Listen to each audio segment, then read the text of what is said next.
Well, when crime-free housing laws went into effect in many suburbs, many assumed they'd be used to target people who were making life miserable for fellow residents. But that's not always how those laws are used. Sydney King is a reporter with the Illinois Answers Project. Hello to you.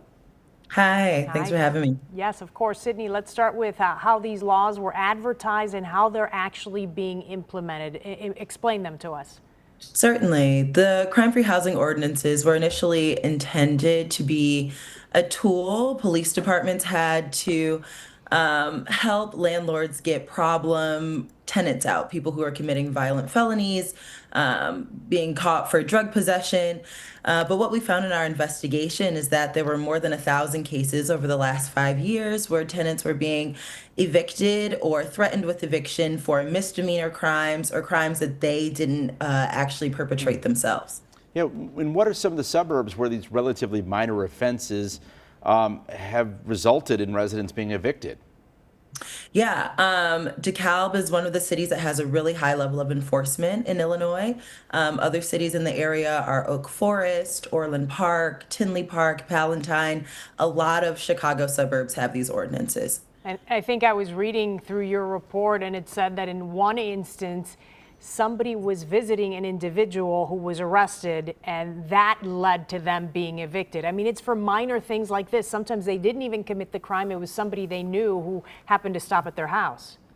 Yeah, the tenants in these cities have to sign contracts that essentially make them responsible for the actions of their family members or their guests. And they also say that a conviction is not required for enforcement of the ordinance. It could just be after an arrest or a suspicion.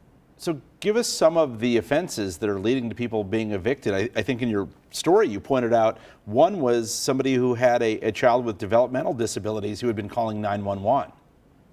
Yeah, and to be clear, there are cases where tenants are evicted for violent and dangerous felonies, but like I said, we found thousands of cases where they weren't. The woman you're speaking of, Catherine Garcia, lived in West Chicago, and she had a son who has a developmental disorder, another son who was experiencing depression in the summer of 2023, and the family called 911 dozens of times for assistance for mental health crises, and ultimately the city decided that that was a nuisance and used the ordinance to get her out of her home. Okay, so your reporting shows that there are some issues with this law, which leads me to my next question.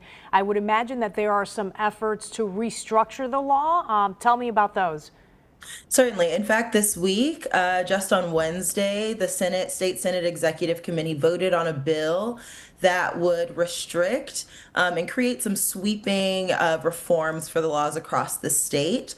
It would require that cities create tracking mechanisms and provide assessments annually of their enforcement practices. And it would also protect people from being evicted just for calling 911. Sydney King, it was an enlightening report in the Illinois Answers Project. Thank you so much for joining us this afternoon. We'll have a link to the full report on our website, WGNTV.com. Have a good weekend. Thank you so much.